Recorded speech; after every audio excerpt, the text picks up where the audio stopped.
Yeah, so welcome to everyone. And we have a fantastic, very powerful group of speakers today. A session of we've been celebrating World Localization Day and through this entire week, and we're really thrilled to have today Vandana Shiva, Colin Tudge, and Sarojeni Rengam with us to talk about how to bring systemic change through our choices around food and farming. So really focusing on how we can shift the global systems by focusing on food. And we have Helena Norberg-Hodge with us today to as a special commentator who will be sharing her thoughts throughout the call as well. So I just wanted to make one administrative thing, which was that there is, please keep your sound muted, voice muted throughout the live session. And if you have any questions, please type them into the Q&A box. And at the start of your questions, please put your name and where you're from. And just to let you know, the Q&A window isn't the same as the chat box. So you can find it, the icon by clicking on the small Q&A icon, yeah, at the bottom of your screen. It's just near the chat box. And if you want to share thoughts in the chat box, also, you're welcome to. Thoughts, resources, it's things you're finding inspiring during the talk. And just make sure you set the setting to all attendees and not just the panelists.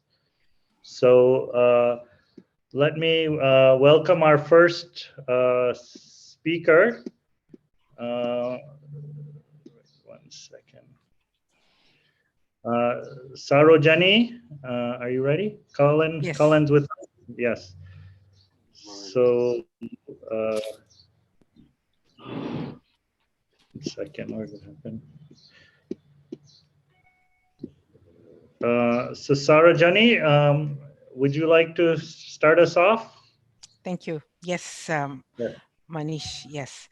I just want to introduce myself, Sarojeni Rengam with PAN Asia Pacific, and we are working to support small food producers and workers to ensure food sovereignty, gender justice, and to eliminate the harm caused by pesticides, as our name denotes.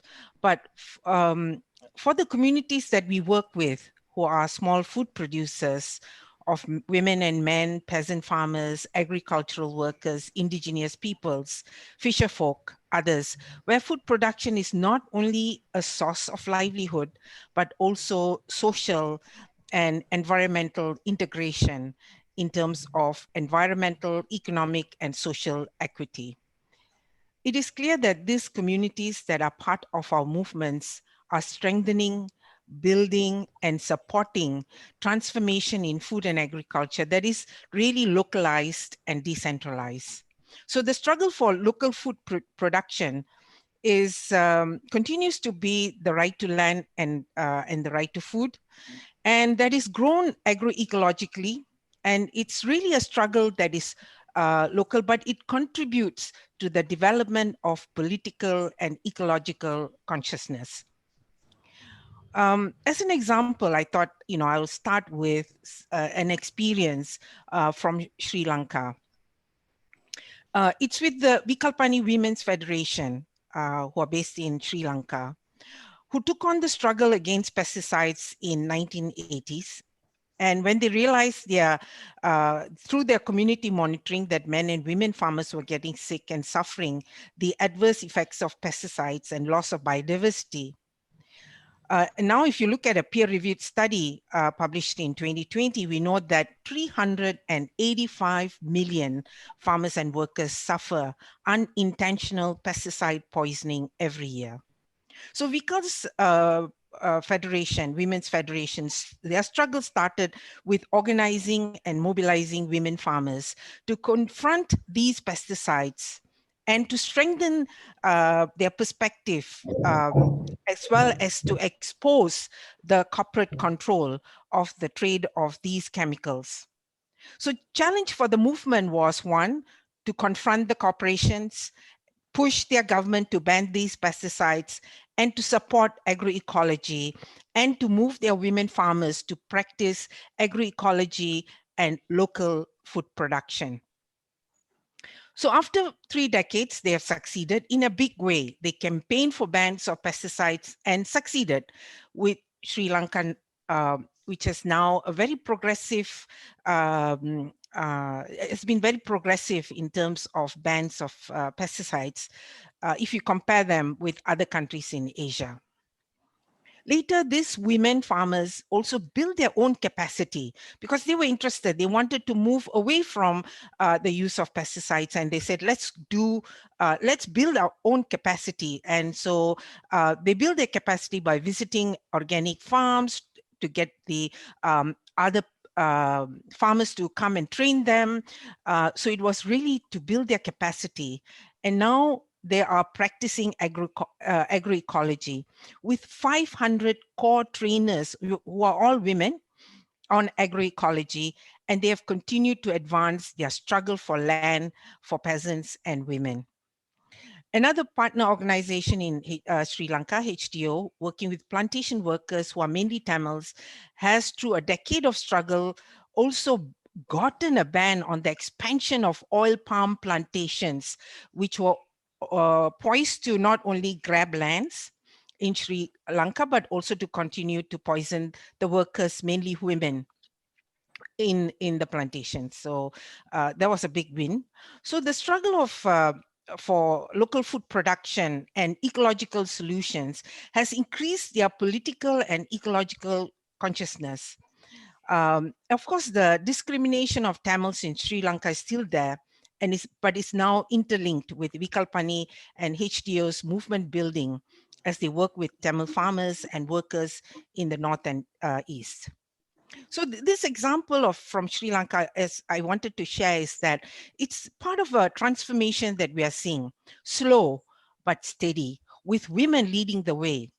This transformation puts the farmers first, women in this case, where decisions are made to ensure nutritious food for their communities, and they're innovating and using their knowledge and wisdom to protect biodiversity and the environment.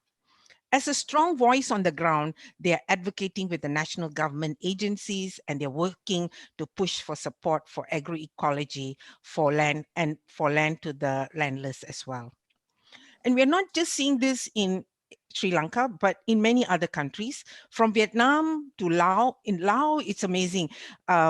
They started the local group there worked with the women farmers to move them away from pesticide use to agroecology, and they've set up local exchanges, small local markets supported by the local government, to, and there's about 1,000 farmers who are part of this, and almost 99% are women. So it's amazing what's happening also in Laos. Cambodia to India, Bangladesh, Pakistan, it's all small movements that we can see happening. So there is momentum on the ground for change. We are seeing the push for community markets for agroecology products with increased income. This is an important aspect. And agroecological production and local markets to ensure the food of for the local communities, especially in this time of the pandemic, where a lot of there was a lot of difficulties for many communities to have access to food and health. So this was, you can see that the exchanges are quite important, and in this time of the pandemic, it has intensified the well-being of communities. But why is localization of sustainable food production and distribution such a struggle for local communities and small food producers? So we have to understand that from how underdeveloped and developing countries in Asia, localization is really should be understood as a counter to liberalization. So from the time of colonization, there was historical structuring or reorientation of domestic agriculture and food production towards sources of cheap raw materials for the industrial needs of the colonizers, as well as for the colonizers' own food security and food production. They were also dumping surplus food and agricultural production to their colonized countries. So we have to take this historical perspective in order to also understand the relevance to Asia in terms of localization of food systems. And many of these continue to be neo colonies of the imperialist powers. And they've used instruments like WTO, bilateral agreements, FTAs, as well as restructuring required by the international financial institutions such as World Bank and IMF. So one major aspect of this process has been land and resource grabbing, where peasants and other small food producers were dispossessed of ownership and control over their means of production. And so they were, with the colonizers, the allies, the local elites, the big landlords that were also part of this process. So it continued with the neoliberal globalization of the past 4 decades, including the liberalization of food and agriculture, provided huge profits to TNCs and monopoly control of agricultural production today. So what we are seeing is, of course, the worsening of hunger and poverty of people in general, including the landless peasants who directly produce food. So we even don't have the production of staple food like rice, vegetables, and other food crops to meet our domestic requirements. I mean, we are still importing in Malaysia, Philippines, Southeast Asia, a lot of importation of food. And basically, it has undermined the local production, and it has basically profited the TNCs in the context of the global market and trade. So for us, when we say localization, it means not only challenging and ending the historical and current domination of colonial and imperialist powers in the food and agriculture sector and their TNCs, but also for us, it's really to secure the domestic food security needs of our people and away from the big global market fixation of neoliberalism and the profit-driven agenda of TNCs. So we need to end the monopoly control of TNCs. And if you look at the issue that we are working on, pesticides, 80% is being controlled by 3 big TNCs. And then with land, it's also our local elites who have continued to control land and other agricultural resources, which is now moving into the hands of the TNCs. The second is we have been supporting genuine agrarian reform and rural development. And that for us is really important as part of localization of food systems. Landless people, peasants, farmers need to own their tools of production. That's land, and they need land. It's not just for production, but it's also their identity, their livelihood, but also in terms of their spiritual aspect, which is very important for peasants and their localization of food production. We also need to have structural changes, and that's part of the social changes in the social and production relationships between farmers, traders, and landlords. And we need policy reforms that supports localization and agroecology and community-supported agriculture. This is really very important for us. And so the final point I want to make also is that it's one of the important aspects of localization is the need to have strong mass movements of farmers and small fruit producers, of workers and consumers, and all their advocates. So we need to support and strengthen such a strong people's movement.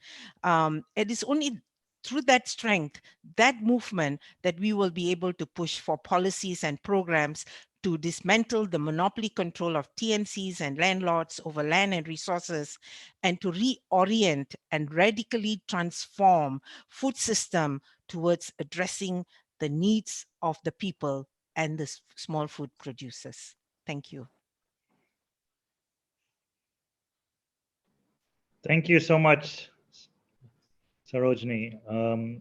Yeah, thank you for really sharing these powerful examples of women farmers really coming together in Sri Lanka and all over Southeast Asia, and also for sharing the historical context and really bringing up this major threat of land grabbing all over.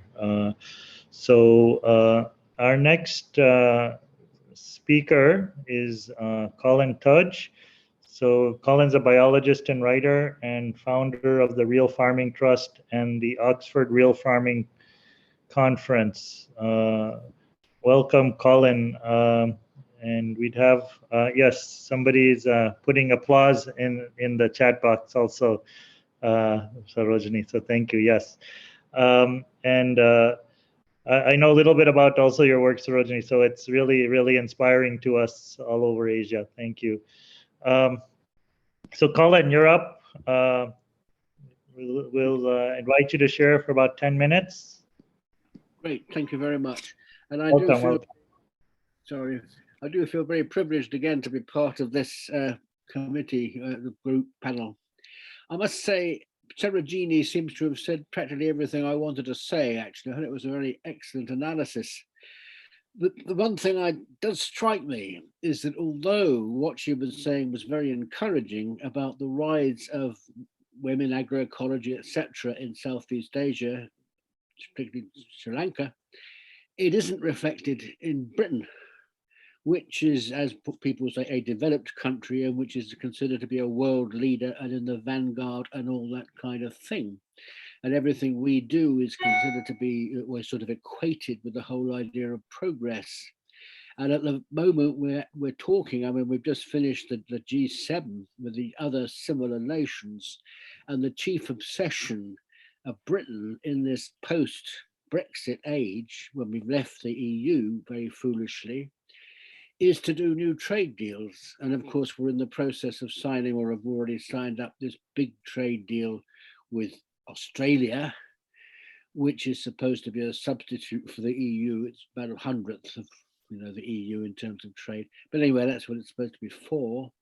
And this reveals, which we knew already, in fact, that the mentality, the mindset of the British government, one of the great leaders apparently of world thinking, is exactly the opposite of what Sarojeni is talking about, and is entirely rooted in the mindset of the mid-20th century, which in turn, although it's considered to be terribly modern, is rooted in the thinking of the 18th century, the sort of Enlightenment idea that rationality is all that counts, so-called rationality, and that we should all be trying to get richer and richer and richer, because that's a sensible, rational thing to do, which now dominates the whole world. And the question for me, I mean, it's wonderful to see the rise of proper movements, useful movements in Sri Lanka, etc. But the challenge, I think, for the whole world now is to translate this kind of thinking, which we do see put into action in some parts of the world, becoming the global norm. And the global norm at the moment, I regret to say, is still a high-tech, high-input, neoliberal approach to agriculture, which is entirely materialistic and entirely geared to the idea that we just need to go on getting richer and richer, and everything will turn out all right in the end. And if it doesn't, well, that's too bad. That's just life. It's the whole thing we've got to change. This is summarized, the whole way of thinking, my way of thinking, in my latest book. I don't know whether you can see it. I haven't just come here to advertise my book, but I want to show you this picture. And what this picture is, the cover shows, is that we need to think in 4 layers. And the top layer, which is represented by this little grey disc here, spells out the goal. What are we actually trying to achieve in life? And governments like mine, the British government, don't ask what we're trying to achieve in life. At least they just take it for granted that what we're trying to achieve is this dreadful thing called economic growth. And although they pay lip service to what they call the environment, actually everything takes second place to this thing called economic growth.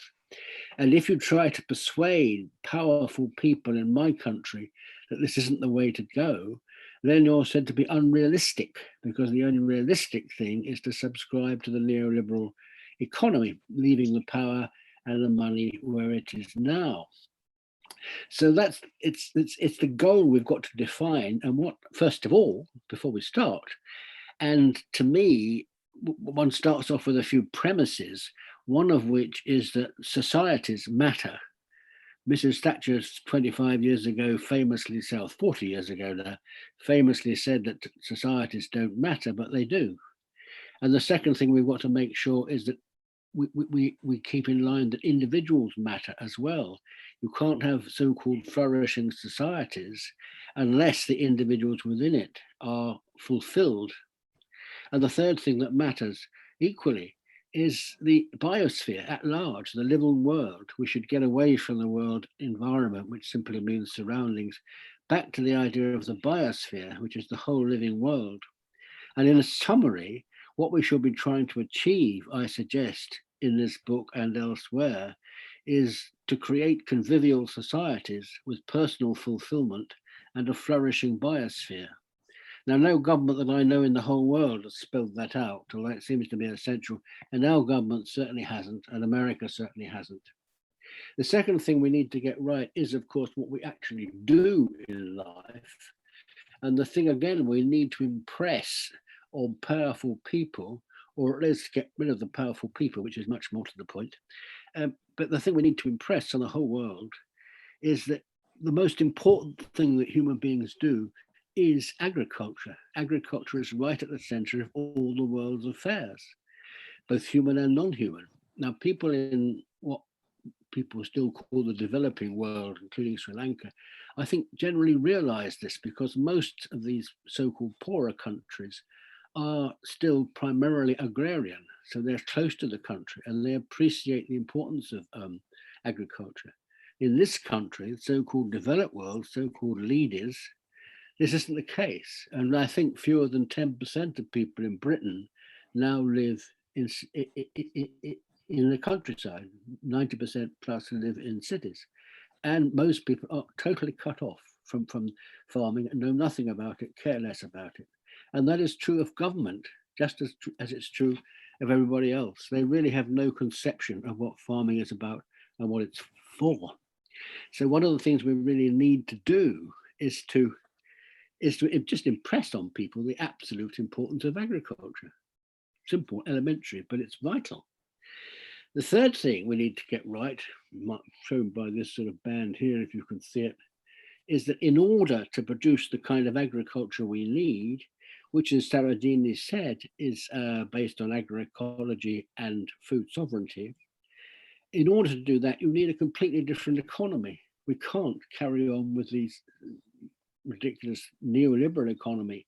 The thing about the neoliberal economy is not just that it's only about economic growth and wealth and all those things, but that as a matter of policy, as a matter of strategy, it excludes moral thinking, and it excludes what you might call spirituality from any consideration of what economics is about.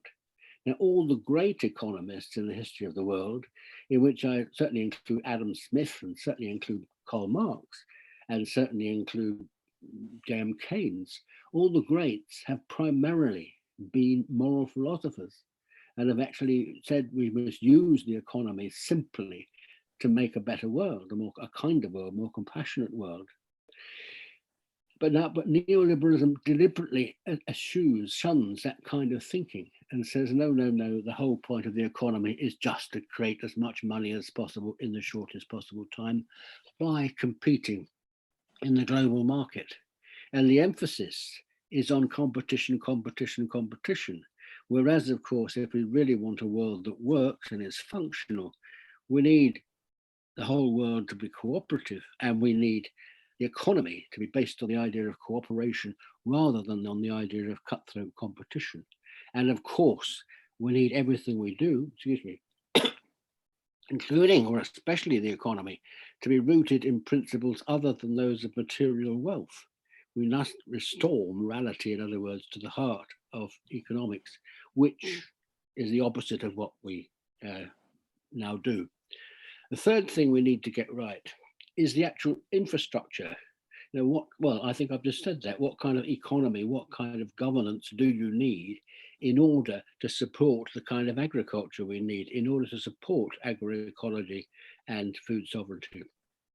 And as I just said, the kind of economy we have now, fundamentally that of neoliberalism, is totally opposed to the kind of economy we really need if we're really taking agriculture seriously and therefore taking the future seriously. And the last point I want to make is that all serious thinking, well, the last thing we need to get right above all is the overall mindset represented in this by this great band of orange, which supports. The mindset is what determines what we really do and what we really think and what our attitude is. And I see the mindset compounded of four main components. The first is moral thinking, morality. And we need, I would suggest, a universal morality, which is certainly possible because all the great religions of the world certainly recognize morality, the fundamental principles of morality rooted in compassion and rooted in humility and rooted in care of the natural world. Again, well, I think I would say that a ruthless economy based on competition is the opposite of compassion. And certainly there's nothing humble about, let us say, the British or American approach to the world. So it's antipathetic to what morality should really be. The second thing we need to get right is science. And science is my thing, it's essential and it's brilliant in its best. But at the moment, it's geared, like everything else, to the idea of material wealth and material growth. It should again be seen as a cultural pursuit, meaning an aesthetic pursuit, and also a spiritual pursuit. I mean, in the 17th century, people saw science as a way of getting closer to God. I'd like to see that kind of mentality restored, even if we no longer necessarily talk so overtly about God. Thirdly, we need to get what the metaphysics right, and metaphysics is at the root of all serious thinking. And metaphysics asks the question, what is the universe really like? And it includes the idea of transcendence, for example. And it asks, what are the roots of morality? And I love the idea, the Buddhist idea of Dharma, the idea that the basis of morality is universal harmony, and anything that contributes to that is good, and anything that detracts from that is bad. And finally, of course, we need to develop the arts, take them very seriously, because it's the arts that contribute to attitudes to all of life. So I'm suggesting that in order to put the world to rights, we need to rethink absolutely everything from first principles and rethink everything in the light of everything else.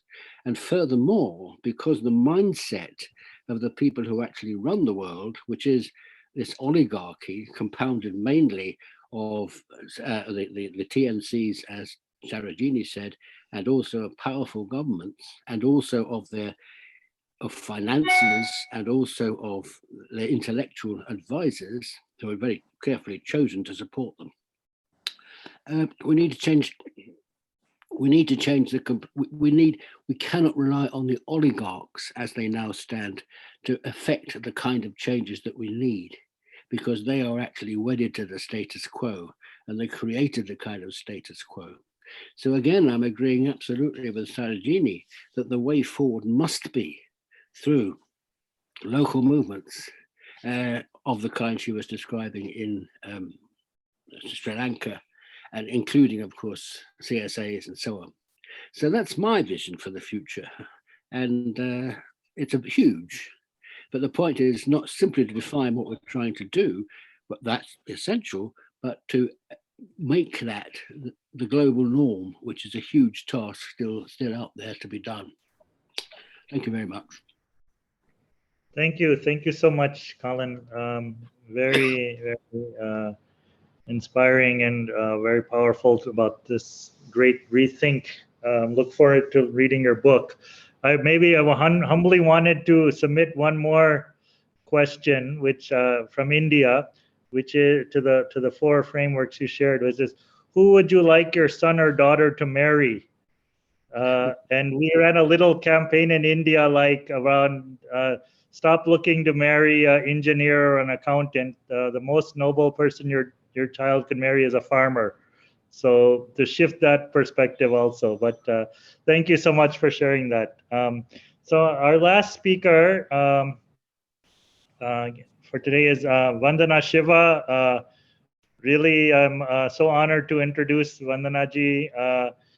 She has been, I think, for many of us all over the world, a very, very important and inspiring role model and leader, and really one of the people I think who has really given me the strength to walk the path that I do today in the world. And so Vandana is a scholar, world-renowned environmental activist, food sovereignty advocate, ecofeminist, and anti-globalization author of numerous books, including Earth Democracy and Monocultures of the Mind. And I love the framing of monocultures of mind. It's really hits right to the heart of the matter for the mindsets that we're stuck in. So welcome, Vandana ji, and we look forward to hearing you. Thank you, Manish. Hello to Saro, hello to Colin and Helena, and to everyone who has joined the session on being the change, beginning with food. Colin talked about the moral compass, and he talked about dharma. And, because of the way colonial history has been written, or colonial interpretation of our cultures has been written, we were made to look like we weren't bothered about material things. Our spirituality was dematerialized. It's not at all true. India's spirituality is so deeply embedded in the material world. It's about a sacred world. And our ancient texts tell us that the highest dharma is the growing and giving of good food. There's nothing that can beat it. In which case, the highest adharma is growing food badly, with poisons and pesticides and GMOs, and growing fake food and feeding people back fake food. And this is what we are being dominated by. Of course, the technological tools were not heavy during the original colonialism. And Saro talked about colonialism and its legacy, not just for Asia, but for Africa. The whole world was shaped by it. And it was a land grab, a people grab, that's what slavery was about, and a resource grab, and a resource transfer. So for us, it's so clear, we were the richest economy of the world because of our spices and our textiles, and British colonialism in 200 short years brought us from 25% of the world economy to 2%, leaving us with famines. 40 to 60 million, according to different sources, died of starvation because they were basically extracting. The peasants were depeasantized. The land was taken. It was just by one stroke of a pen. The soil of India became the property of the empire. And then we became independent. In every one of our countries, food was central to the independence movement. So much of my own work, when I tried to figure out the Green Revolution in 1984 and wrote my book called The Violence of the Green Revolution, it was really texts that created a food sovereign, food self-reliant India. And my own mother chose to become a farmer. She had become a refugee in a world that suddenly created a Pakistan with one line. And she chose to be a farmer, and she brought us up on her farm incomes. Yeah, my father was a very senior officer in government. She earned more than him through farming, through fairness, through just prices. And we created these systems. And one reason the farmers of India are on the streets is because this is what's being dismantled by what they call reform, and I call it recolonization. So Helena and I have walked the long journey against globalization, and we have been part of the International Forum on Globalization.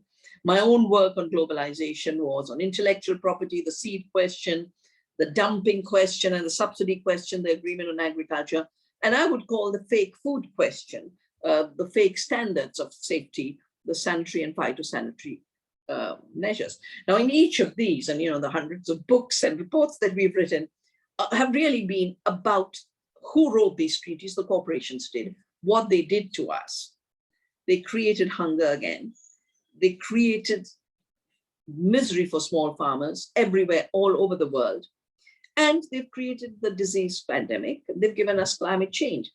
I wrote Soil Not Oil because in 2009, in the lead up to the Copenhagen summit, I realized agriculture was not being talked about. But industrial farming was the biggest single contributor to climate change, and ecological agriculture could be the single biggest solution. Now, most people don't believe this, that 50% of greenhouse gases come from agriculture, but the figures are there. 11 to 15% is from the production method, whether it be synthetic fertilizers or it be the giant tractors. If you see the farming in America or you see the farming in Brazil, it's like an army, those giant sized machines. One of those machines would cover a whole farm in India. Our farms are so small. That's 15%. And that's usually what's looked at. But the food system is more than that. The food system is destroying the Amazon, destroying the forests, which is 20% of the climate change, but 100% of the new infectious diseases. Pandemics are all coming by destruction of the forests. And our dear Corona has just a more complicated story to it, which is not yet solved. I think in 5 years from now, we will really know what happened, what caused the COVID. Was it direct? Was it via lab? That story, it might be suppressed. We'll never know. We don't know. But whatever it is, the same problem, the same cause of destroying forests, whether it's for palm oil or GMO soy, and these are the two commodities everywhere. The Congo, they tried it in the Western Ghats too. The Amazon, Argentina, all of Malaysia's rainforests. Indonesia will have no rainforest left by 2030. That's 20%. And 300 infectious diseases. Yeah. Processing, transport, packaging, retail. This is another 20%. I called it food miles because there wasn't that much processing when I wrote. But now the data is clear. More aluminium is being used for packaging food than for cars and planes, which was the main use of mining for bauxite. More plastic is being used for food. And someone has in the chat box, I noticed, said that we are moving from an age of transport to a tech era. But it would be wrong to think that when you order from Amazon, transport's ended, transport multiplied. Whereas you could have gone to your corner shop to buy 20 things with no food miles. You're now ordering from Amazon 20 times the delivery boys are going. And if over time, this intensification increases, this is the part we are not looking at. We are not looking at the energy intensity of the digital age. Yeah. One cryptocurrency transaction takes more energy than an entire household. The servers of Bitcoin in Iceland takes more energy than all of Iceland. So we have kind of shut our eyes and thought, and we think just because electromagnetic signals are moving for the message, goods in the world are moving through digital signals. No. Orders move through digital signal. You can call an Uber on a digital signal, but the taxi will still be drawn and the poor taxi driver will be exploited. So if you look at the big problems, 50% of the greenhouse gases, 75% destruction of soil water, 90% of the biodiversity loss. In my assessment, we got about 3 books from Vandana on this. 75% of the chronic diseases are all from an industrial food system. So I would say this system is not a food system. It's an anti-food system because it does everything opposite of what a food system should do. A food system is supposed to bring you health. Yeah. Let food be thy medicine is the Hippocrates. Ayurveda, annam sarva aushadhi. Food is your medicine. Now, food has become the single biggest threat. And this becomes even more important. I'm just working on my new book. And it is quite amazing how manipulating the economy, you know, the data has just come to me 39% higher prices this year of food. And as the food prices go up, in the 2008 crisis, Deutsche Bank had said, don't you love rising food prices? Because they were looking at it from the investor's point of view, how much money you can make. Because when food is accessible and affordable, the big guys don't come into it. When the food prices are rising, that's when they jump on the bandwagon. So it's like the 2008 moment. But remember, the 2008 moment created bread riots, which were called the Arab Spring. No, they were about the right to food. And we are, you know, if you look at the graph of food prices is climbing like this. For the last few years, it was like this. Now it's climbing like, and the big money makers are saying, more money, more money, more money. And they're jumping into fake food. And I don't know how many of you have read my book, Oneness versus 1%, which is when I started to notice how Bill Gates had started to dictate everything in the world, whether it be our health, whether it be our food, whether it be climate change, no matter what. But it's all of the billionaires. You know, here's Jeff Bezos auctioning a seat in a spacecraft for $28 million. And he's getting into fake milk, fake meat burgers, 14 patents everywhere, patents everywhere. So if the junk food of the Pepsis and the Cokes and the Nestle's gave us 75% of the chronic diseases, just imagine what this will do. Now they are going under the radar because they are making sure no law will apply to them, because part of the power of this bigness is they have become bigger than governments. And all the laws we created over 30 years, they're dismantling right now. That's the reason localization becomes important across the board. Localization of food is the only way we'll have food. Forget organic. Yeah. Localization is the only way we'll have affordable organic, but it's the only way we'll have real food. And this is Colin's amazing work on real farming. Yeah. Only real farms produce real food. Only real food gives us health. And if we move down large farm, fake food direction, on which huge collaborations between Monsanto, Bayer, Gates is taking place right now as we talk, we're going to have a lot of sickness. Now, the same guys invest in big pharma. So for them, it's brilliant. More sick people, more money. And more land in your hands, because the sicker people get, the more they sell of their land. In 3 pages in every newspaper in India is about gold. Gold was the security. Everyone's mortgaging their gold. Then they're mortgaging their homes because of Corona. They're mortgaging their lands. And before you know, you'll have a new landlessness and a new land grab. And I know how many of you followed that Bill Gates is now the biggest landlord, and investing in food and investing in land and investing, of course, in seed, which is the work I've done with Navdanya. And for those of you who want to know more and attend a course in October on more of this, please go to Earth University at Navdanya or write to Earth University at navdanya.net.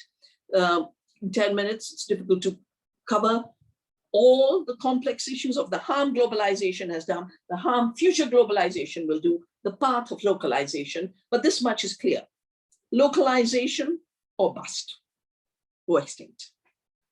The rich pilots think that they could create a habitation in Mars. They don't know there's only one planet that's living. I would say, go to Mars, go fast to Mars, go with your Pizza Huts. This is what Elon Musk said. I have designed a transport system for a Pizza Hut to be transported to Mars. I said, go with your Pizza Hut and stay on Mars. And Mr. Jeff Bezos, do the same and take a few more billionaires with you. Leave the earth to us. We'll take care of her and she'll take care of us. Thank you. Well, thank you so much, Vandana ji. really, I think you really nailed how important food is for the entire climate issue, and also this. Thank you for really highlighting this anti-food system and making it very visible for us. I'd like to now ask Helena if you would like to share some remarks. Yeah, well, I'm absolutely thrilled and honored to have the three of you on this panel, and it makes me really hopeful. I think we are coming together now with a greater clarity about why the globalizing path fundamentally is a path towards monoculture, which is inherently anti-life. The localizing path is a path towards respect for and regeneration of biodiversity, and with it, cultural diversity. So I feel that when we hear, particularly from you, Vandana, but from all three of you, about the horrors of what's going on at the political level, and in fact, I want to add to that, I want to stress that to my knowledge, virtually every single government on this planet is wedded to an idea of growth, which is actually what Vandana was saying about food, that this is an anti-food system. We have an anti-growth system because our governments are wedded to growing the economy in a way that makes them poorer and that makes all of us poorer. So part of this picture that we have to look at is a bit of a sort of basic understanding of the economy, which of course starts with the madness of GDP, which has never been a measure of growth. It's been a measure of breakdown and commercialization, and with it extraction by the few at the expense of the many. So we really, I think this coming together of understanding this essentially anti-growth fake economy and the real economy, which is Mother Earth, which is every drop of water, every earthworm life is our home, is our economy. This eco-literacy, which includes economic literacy and ecological literacy, is bringing us towards a clarity about doing everything we can to voice our opposition to further globalization and to embrace a systemic, global, collaborative shift towards localization. This is about a multitude of more human scale structures that support community and that support in very real and practical ways the either protection or restoration of biodiversity. So I think it's easy to get depressed when we realize just how tragically corrupt our governments are. I think it's very, very important that we look at the corporate structure, these TNCs that are enormous machine-like structures that operate all the time to extract wealth for the few at the expense of the many. So it's more about those structures and their role in imposing trade and finance deregulation on our government. What that means is, let's give Coca-Cola and Amazon more freedom to do as they like. Our governments are signing treaties where they say in black and white, we promise we will not do anything that might inhibit your profit-making capacities. If we do, you can take us to court, kangaroo court. Now, looking at that big picture can seem extremely depressing, very overwhelming. But let's keep in mind that, as Vandana said, if those characters go off to Mars, we're actually talking about, at this stage, fewer and fewer winners. Maybe we can ship them all off to Mars because the number of people who are winning in this system is now a very small number. We might be able to fit them into a few jumbo jets and let them try to get to Mars in that way. But it really is remarkable that the world is so asleep that most of the ministers in most governments are not waking up to the fact that they are becoming poorer vis-a-vis these giant corporations, many of which have more wealth than the GDP of whole countries. and that they're handing over the power on the silver platter. But I ask the listeners to please look at this with an open mind. Don't be afraid of looking at the big picture. Don't be afraid of the big picture. And don't believe that by looking at the big picture, you're going to end up actually more overwhelmed than you are when you're in a narrative that is demonizing the human race, that is telling us that we human beings by nature are so greedy and aggressive. We've made a mess of this planet. Let's hope that the robots will be kinder and wiser. Beware of that narrative. Beware of the books and the TED Talks that look like they're radical alternatives, but actually embrace this idea that techno-economic development is somehow evolutionary and that the problem is fundamentally human nature. Once you start saying that, no, it's not human nature, once you start saying that you personally are not to blame for climate change, but actually, if there's anything to blame, it's the ignorance of the voters as well as their governments. When the issue is more about ignorance and what's needed is the big picture, I argue big picture activism is one of the most important activisms. And once we see that bigger picture, we will see more clearly why rebuilding the local structures is absolutely essential, and that it's happening at the local level worldwide. So there is a worldwide local food movement. It's taking many forms, but what it's doing is creating market structures that stimulate, demand diversification.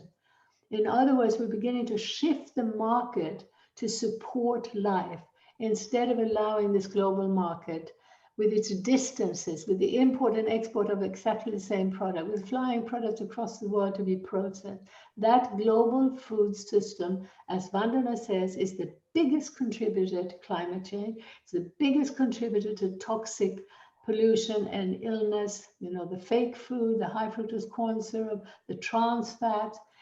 It is the biggest contributor to unemployment because it's driving people off the land into a techno-economic. Now, the future will be an AI-run city, which won't even need people. So we are on a path that eliminates people while using energy-intensive technology while we talk about climate change. So I think the clear trajectory towards localization is beginning to emerge as a genuine systemic alternative. And it's not only appearing as a vision and a theory, but practically on the ground. Every day, there are more instances of people coming together to rebuild the fabric of human scale, interdependent economic structures that are nurturing their communities, nurturing their health, and nurturing the planet. So thank you very, very much for joining us. And I'm so thrilled to be collaborating with you. And let's hope we can keep this, what I think of as big picture activism, alive. Thanks so much, Helena. I think we have about half an hour left, so I want to kind of jump into some questions. I invite people to keep putting your questions into the Q&A box. And let me start off with one from Linda from Ireland. What specific policies or support should we in grassroots movements be encouraging our governments to change and or implement to support organic local farming to thrive? So maybe I'll start with Sarojeni. Do you want to share something first, Sarojeni, about this? Yes, thank you, Manish. Yes, one of the policies and support systems that we have been campaigning for, and as part of the peasant movements in Asia, particularly the Asian Peasants Coalition, they have been demanding for genuine agrarian reform, land to the landless. So we have a campaign that says no land, no life. And so this has been something that for us is very important as peasant movements call for land land, because in many countries they don't own the land. So how do you make make decisions on the kind of food that you can grow, or the kind of agriculture that you can do, as well as how do you build soils and be an organic farmer without having control over land and resources. I think for us that is one of the very important aspects. The second is, if you look at certification, organic, all governments want to do organic certification policies, but that's not the way to go.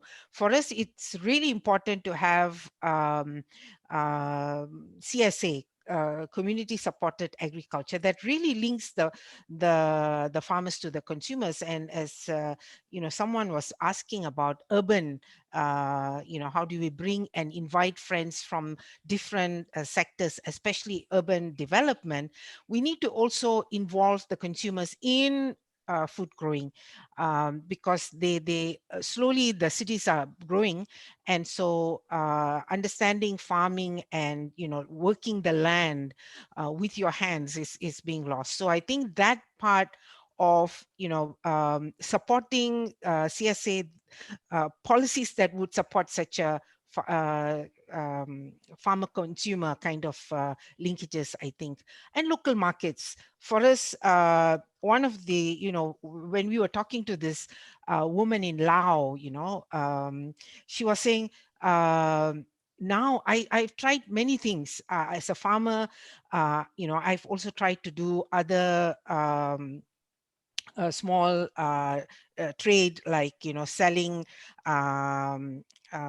materials like embroidery, etc., but nothing actually made me happy except more than working the land. But for us, working the land, we are not getting income that I can support my family, my children. And so finally she became an organic farmer. And through advocacy campaigning, they were able to get the local governor to give them a small land for market in the what do you call, the town nearby. And they said, people are so happy to come and join and be supporting us, and my income has improved. So I stopped embroidery, all sorts of other work. And this is something that for me it's very important. The support for local markets is another policy, I think I would say. For me, the other aspect is, if we can campaign and fight for our governments to basically get out of agreements that are anti-people. I think that's very difficult. Maybe we need to change our government. That's another big struggle. But I think that's one of the things that we're seeing, that the support for agroecology, moving away from neoliberalized economies. It's only getting worse now with COVID-19. And I think that's something maybe we can learn and see how movements can come together as kind of together. Yeah, I'll stop here. Thank you, Sarojeni. Colin, would you like to add anything about specific policies? Well, again, I agree entirely with what Sarojeni just said. But one problem I have, though, which the questioner might not think is very helpful, is that I actually have very, very little faith in governments. So whatever they do seems to me to be wide of the mark, because it's always within the context of the status quo. And for example, one of the things that we really need to address is land reform. And in my country, it's considered to be sort of de rigueur that all land is owned, and ownership is really grabbed by the people who have got the most money to do the owning. Well, behind that, of course, is the economy, which favors this, but behind that is the mindset, which says that ownership, etc., is what we need to do. And what we really need to do is to rethink entirely, in this context, that the nature of ownership, to ask fundamental questions like, should one own land at all? One certainly shouldn't own land in the same sense that you own your socks, for example. It has quite different connotations. And as Sarojeni just said at the end, we need to ask whether we've actually got the right kinds of government at all who can actually do anything serious that's helping us along. And if not, what can we really do to change the governments? And I have most faith in as it were, action by people at large. We need a renaissance. We need to rethink on all fronts, deeply on all fronts. And the renaissance has to be led by us, by people at large. I like the quote that is often attributed to Gandhi, whether he said it or not, I don't know. But we must be the world we want to see. And that's the main thing, actually. And yeah, that governments could be helpful, but on the whole, we need a different kind of government and a different way of electing governments.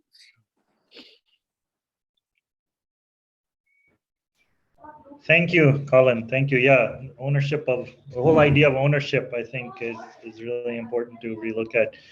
Vandana ji, anything else? I know you have a lot to say about policies and all of that. Well, you know, the whole work of Navdanya really started by resisting the idea of owning seed and patenting seed.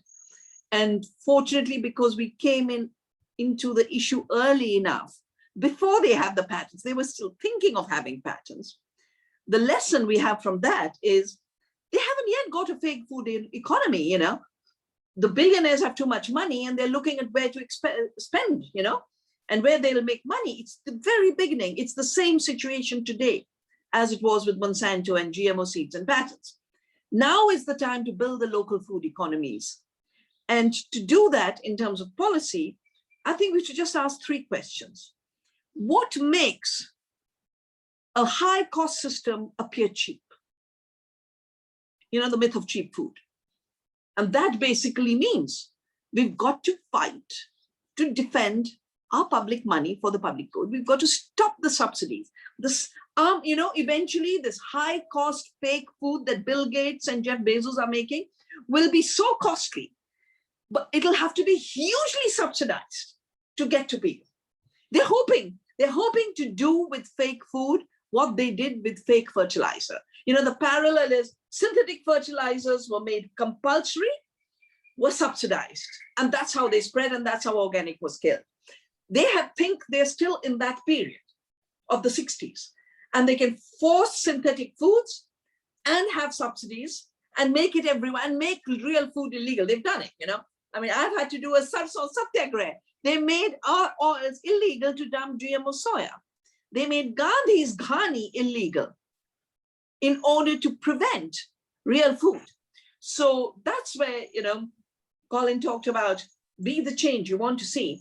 But the second very big lesson is because they're already equipped with, oh, we have a market here.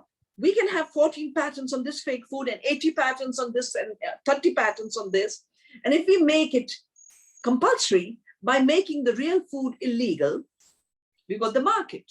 This is the kind of moment at which civil disobedience becomes important. And you can only, you know, that's why we have to really start forming our local food communities today. And local councils have much more, they're closer to people, and they have much more power to do what the people want. The national system is today a corporate system. I mean, I wrote in, I don't know which book of mine it was, maybe Earth Democracy. I said, globalization made the state the corporate state. And I would say today, the billionaire era of the digital barons is making the corporate state a surveillance corporate state, a militarized corporate state. And we just have to look at what's happening to our countries, that we are living in police states. And the corona has been used to actually intensify the policing, intensify the surveillance, not to protect people, but to make compulsory the dictatorship of the corporations. So this is the moment where our thinking of the local economy, the local food economy, has to be multi-layered. We have to use every opening. You know, some governments are still taking action. I mean, I've just been working with the Sri Lankan government over the last few weeks. The Swiss were the ones who banned GMOs through referendums and the poison makers were weak enough to not influence.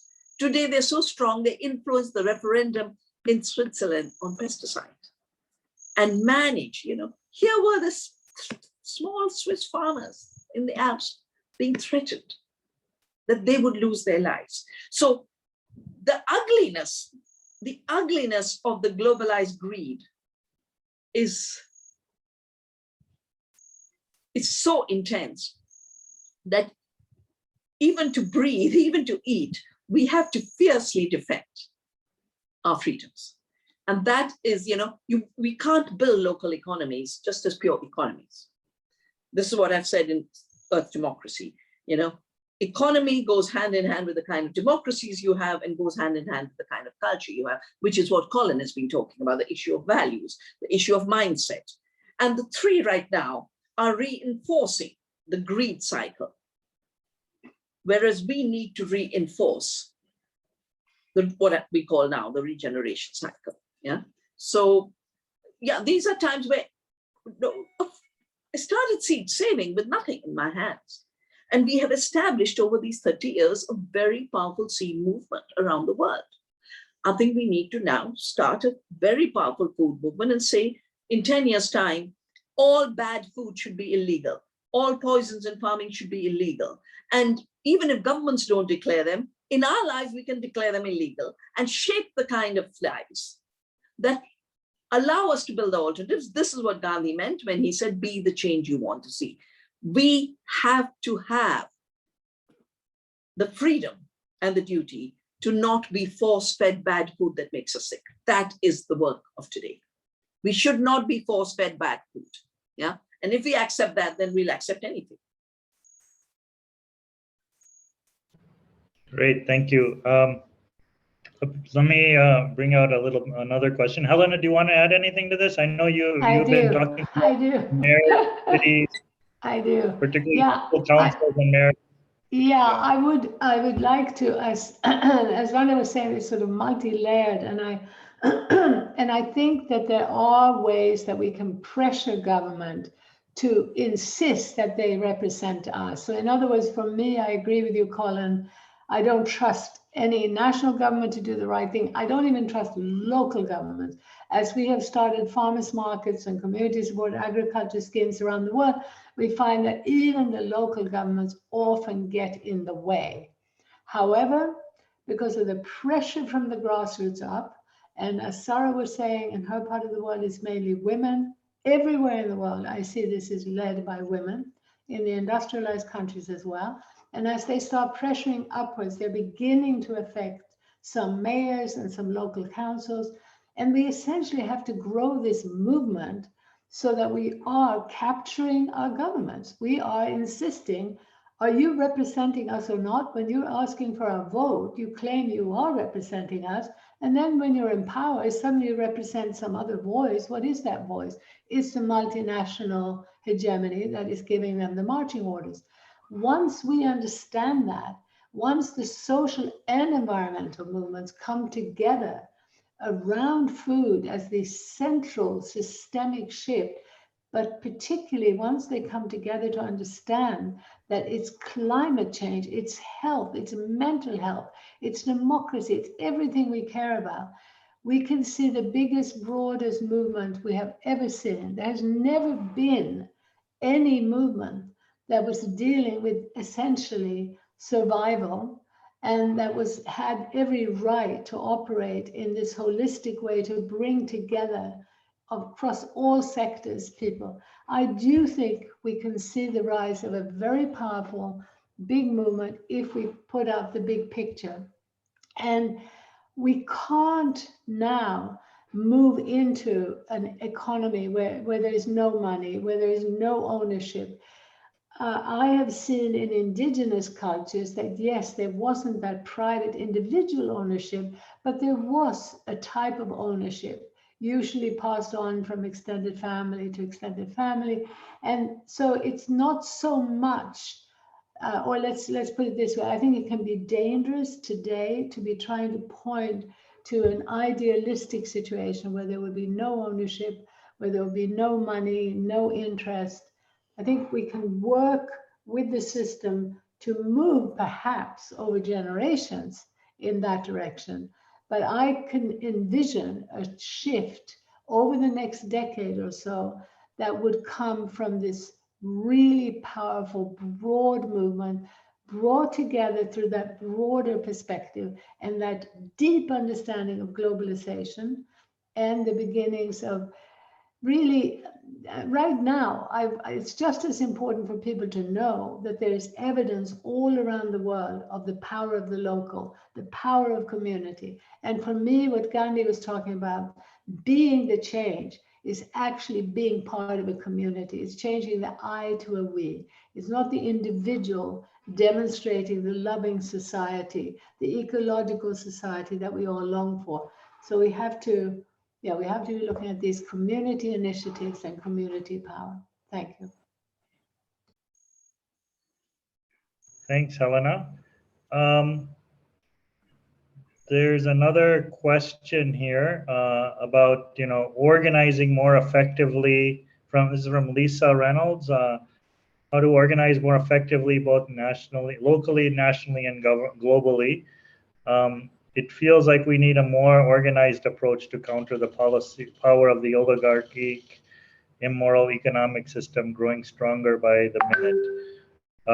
And I think there's an associated question to this: is how can we, this is from Shell in Nepal, how do we connect food system, people passionate about food systems, with other systems and issues, to invite friends working on other fronts to see the link and connect, like with friends from urban development, settlement reform, or say even economic reform.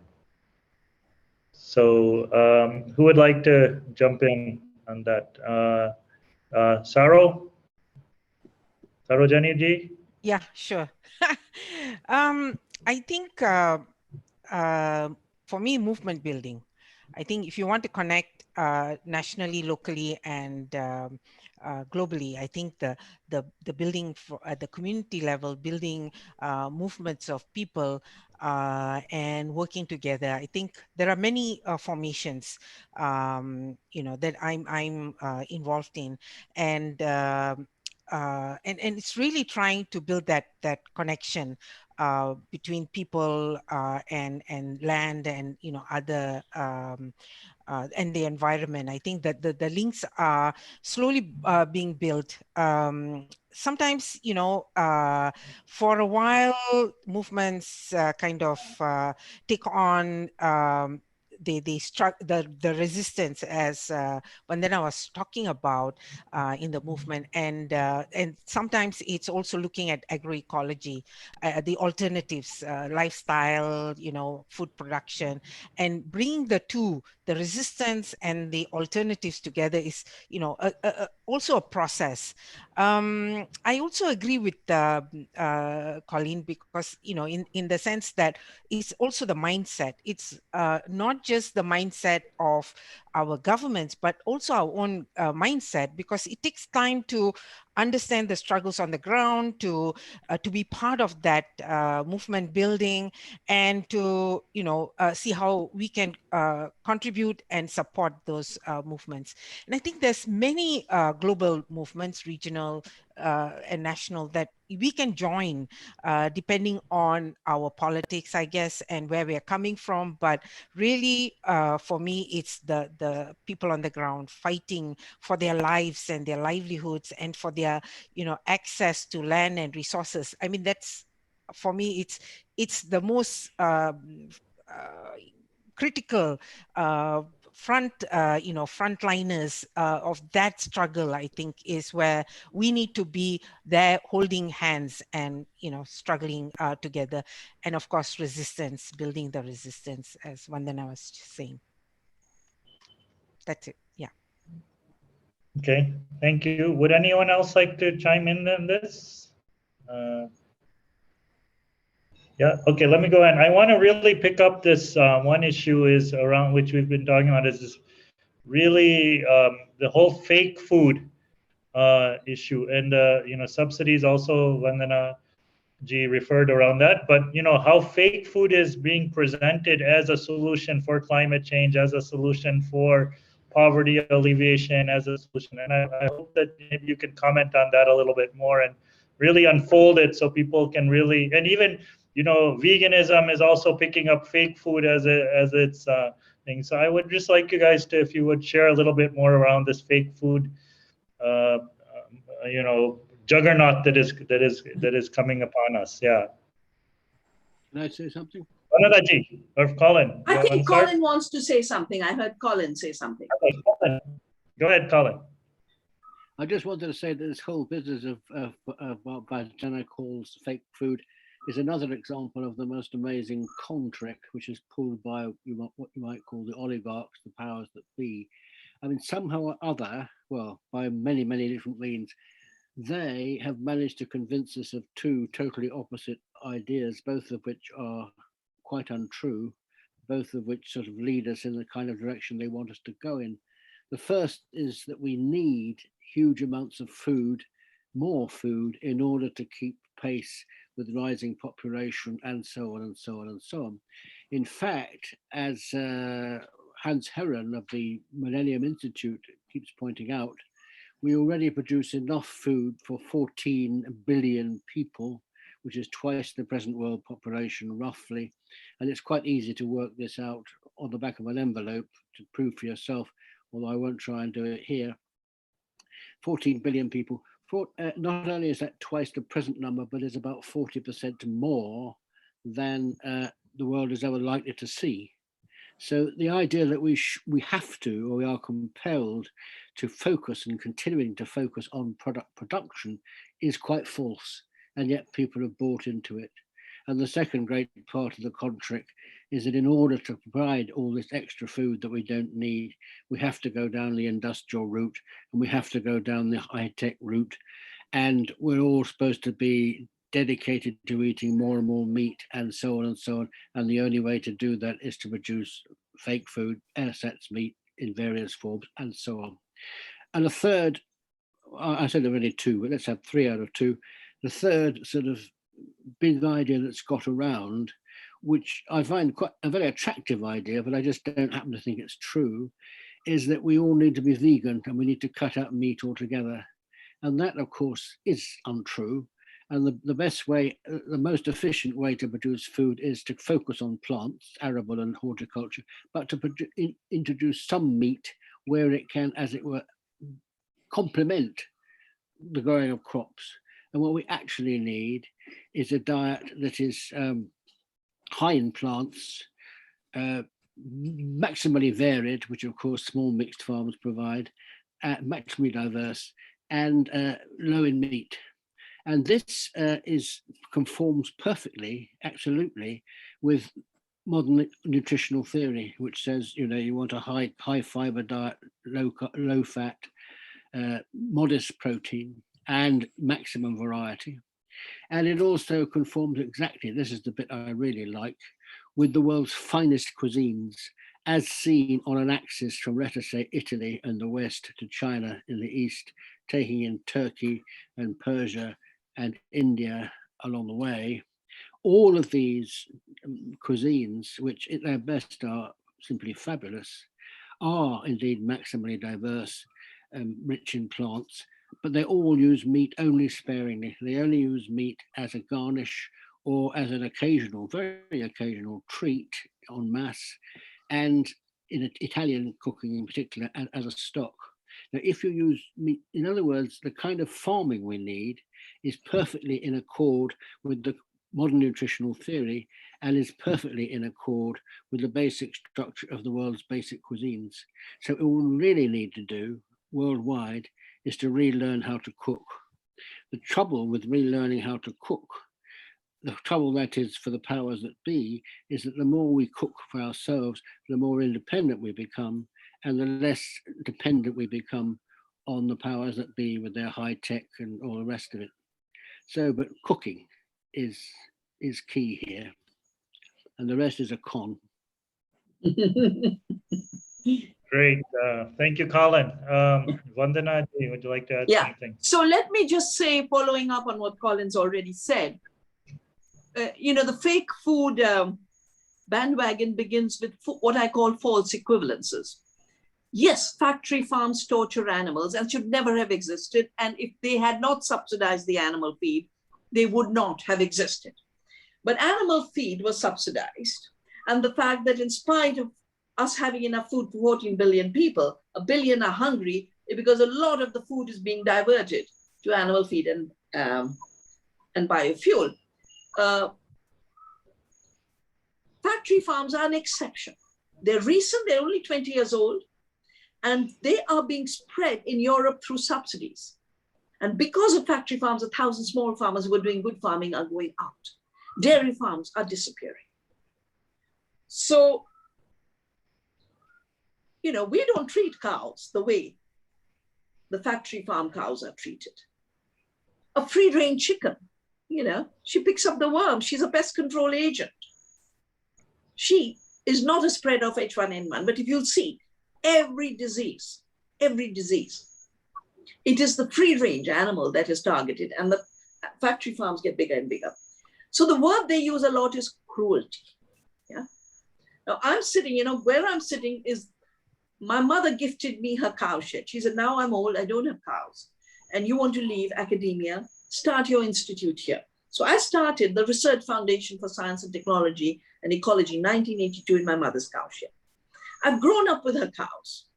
The calves always got the milk they needed. We got the leftovers. This idea that anywhere where there's milk, our mother has been deprived is a lie, a con told by the fake food industry. You are in Rajasthan.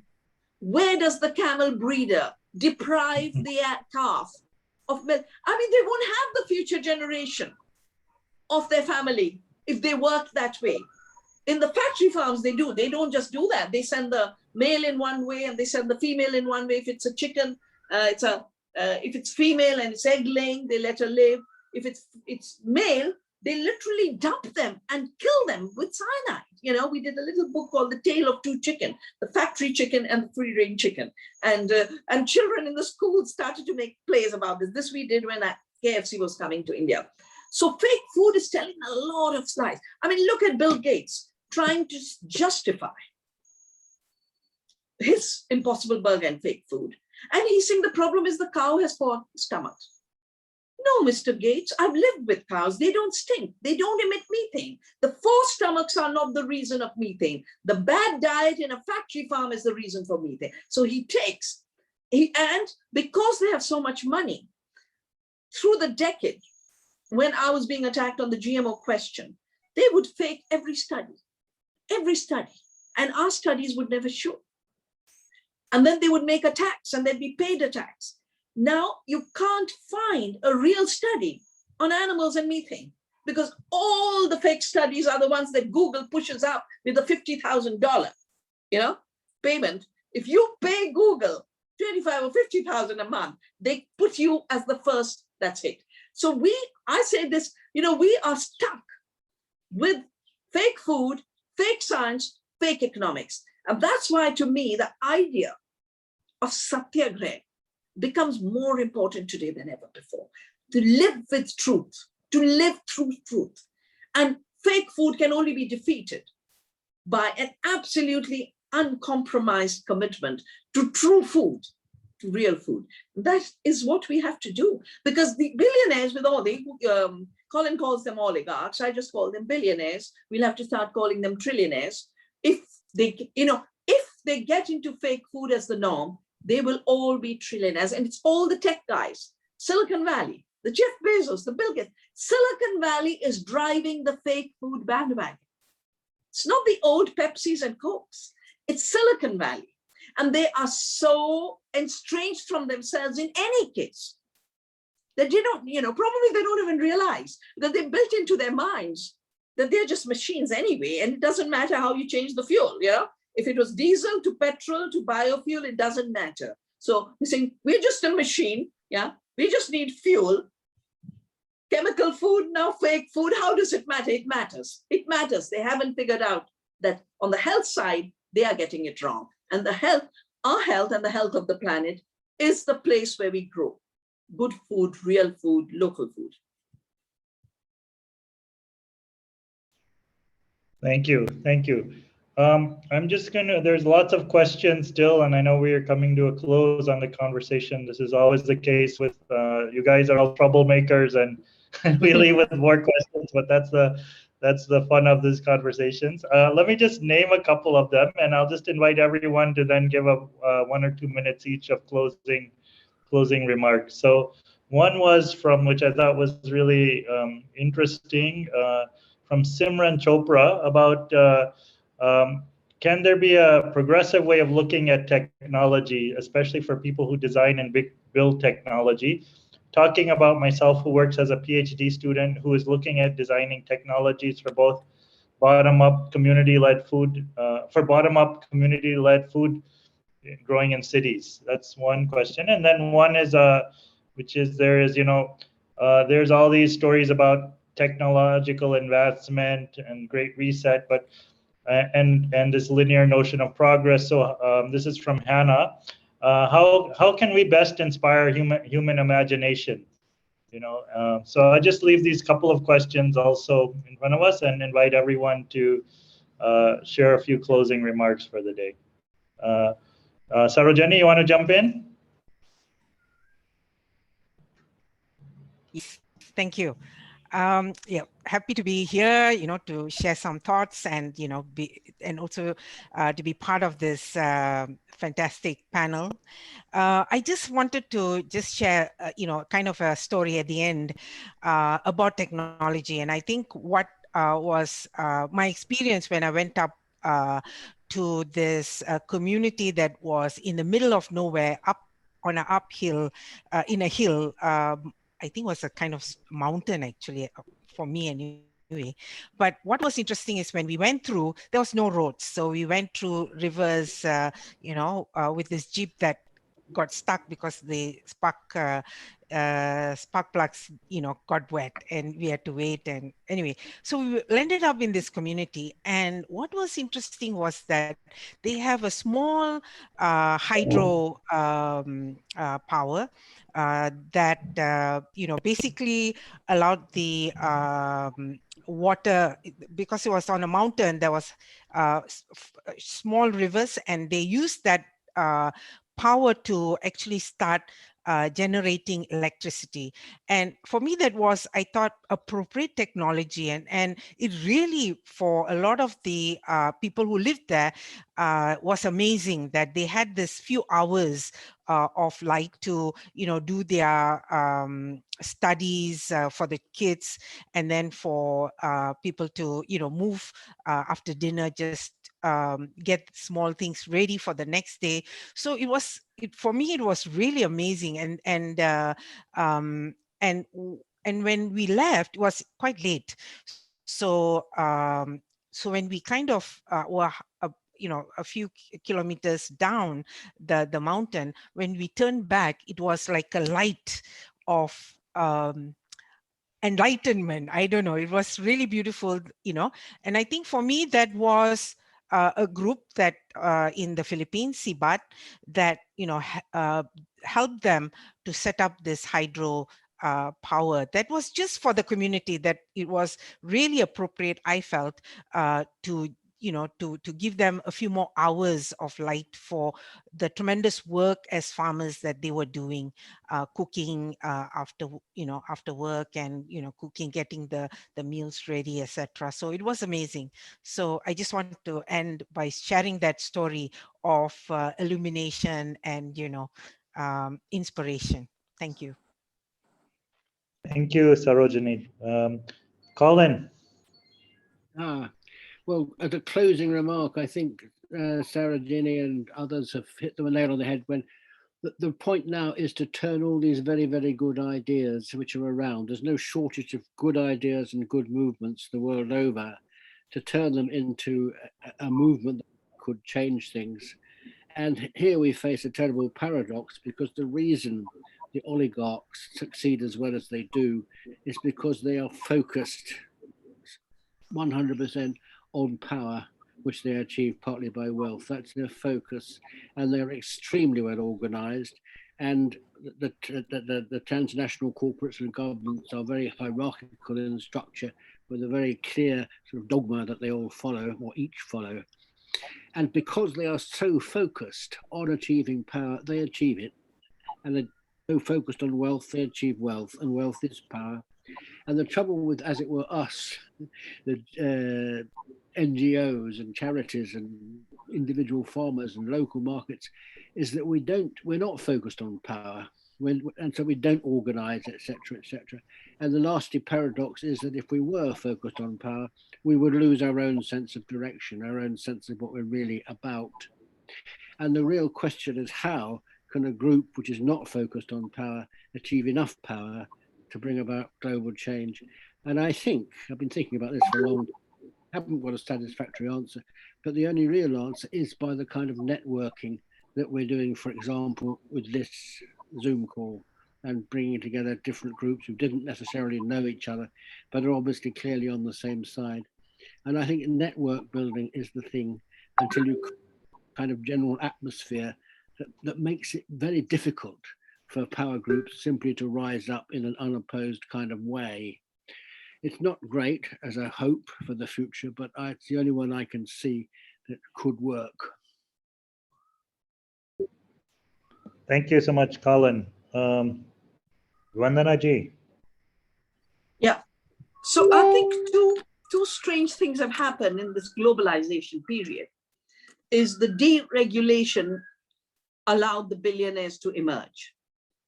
And the billionaires now are talking of themselves as technology, as if they embody technology, and there is no other technology. And that's the arrogance we have to bring down first.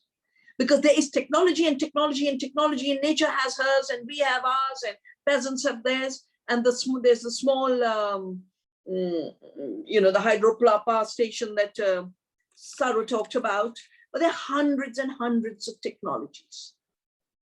And those technologies have either been made invisible or been criminalized. I'll give you, just like the cow is being criminalized in India because we are the biggest dairy of the world. And if they can shut down the dairy of the world, can you imagine how much Mr. Gates and Mr. Jeff Bezos will make out of fake milk? And can you imagine how many 100 million families whose livelihoods are destroyed? And what will happen to India's civilization of the sacred cow? If we allow the sacred cow to be criminalized, how will we even stand in the future? But just as this was done, I have lived in my country all my years, and most of the time, the temperatures are so good, most of the women cook outside. Most of the time, they use farm byproducts, like all the pulses give you lots and lots of burning material.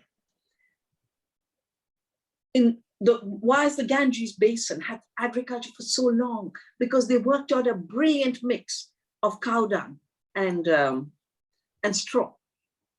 Totally renewable for centuries and centuries and centuries. They've never had to cut a tree for their fuel. The upla, Manish, upla. So we now have farmers being fined. They've unleashed DMs, 2,000 rupees. And they have equated the local recycling of carbon with the fossil fuel industry. And the two are, again, it's the false equivalences. So we have to start doing our science. We have to start recognizing what's a destructive technology and what's a good technology. We have to start realizing where good technologies become destructive when the scale changes. A small microhydro is fine. The big dams are not. Scale makes a difference. And these are questions we have to start to ask all over again. These were the questions that were asked when we became independent, because Britain ruled us through the myth of technology and industrialism, when all they were doing is stealing our resources. And even today, the wealth is not coming from technology. The wealth is coming from theft of resources. It's just that they hide behind their technological clothing. But as Hans Christian's little boy said, the emperor, the technology emperor, has no clothes. It is other sources of wealth making and wealth stealing. So we've got to bring respect and dignity and evaluation and assessment back to the economy, back to the technology. These two words have been appropriated, and they have made themselves the monopoly to use these words. Have you seen how they use the word technology as if it's about them? as if the peasants don't have technology, as if the cow doesn't have technology. And that is the trick. So if we can, I think Helena was talking about the techno empire. The techno empire will be dismantled the day we re-embed technology in community and in nature. And we don't let them have the monopoly on that word, because they don't. They don't. Great. Thank you. Thank you so much, Vandana ji.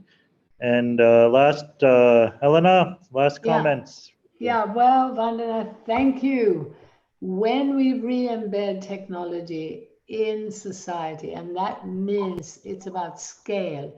Once we understand that cultural diversity is a response to and an obligation to maintaining biodiversity, in other words, life, evolution will only flourish if we rebuild and protect diversity. Obviously, there's a balance here, but these techno systems that have arisen over the last 30 years have been vast systems of control and surveillance. And sadly, many people have thought that the internet and that these seemingly small little tools, the mobile phone and so on, were actually empowering us. They have done the opposite. Now, we are using this tool now, and we need to use these tools of communication, but we should be doing everything we can to prevent their escalation, to prevent our governments from subsidizing and deregulating these global corporations and these technologies further. We need to use the tools of communication, but as an economic tool, the internet is a disaster. So this is a tricky issue, and there'll probably be many listeners who don't agree with it, but it is fundamentally about society shaping technology, society shaping the economy, rather than technology and the economy shaping society, shaping our identity. And such an important point that Vandana also made is about fake science. Again, through this globalizing path, we've allowed these giant corporations to, and as Vandana was pointing out, they've been able to create money out of thin air. This may sound unbelievable, but that's what's happening. They have no real wealth. The wealth they have is our ignorance, that we support this notion that they have so much wealth and power. It's a bunch of zeros after the name of the corporation or the individual. It's a bunch of zeros. It used to be that money represented some wealth in the real world. That's a long time ago, but at least when it was linked to gold, there was some stability, there was a certain anchor. But we have now let this fantasy, phantom economy grow. So much of the big picture is about waking up to realize how few winners there are and how little real power they have. We are handing over the power through our ignorance. And I also want to say something else about power. What I've found in the localization movement, which is about rebuilding the community fabric, connecting once again as human beings, as fallible, vulnerable human beings. We are not these perfect, beautiful, strong people who don't need anybody. We need one another. We're all dying for deeper connection, for feeling appreciated for who we are, who we genuinely are. The localizing path is the community building path that heals us and empowers us tremendously. It strengthens us. And it's the human connection there that's fundamental, but just as fundamental is the connection to the rest of life, to actually start appreciating, experiencing, and feeling part of the natural world. Now, in the localizing path of the economy, we actually start reconnecting to all of life in ways that are empowering and enriching. And that's why we call it the economics of happiness. I hope that all the listeners will follow the rest of our program. We've got many more webinars. We have also wonderful conversations. I was so thrilled by my long conversation with Gabor Mate. Russell Brand has been a tremendous help in all of this. There is a movement growing. Please join it and please help to spread it.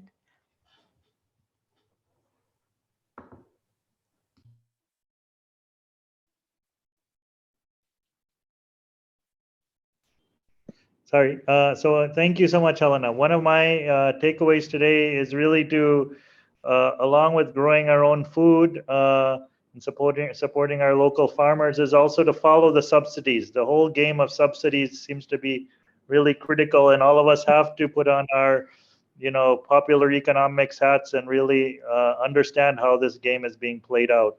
So thank you so much for a brilliant conversation. I have to say it was way better than Netflix.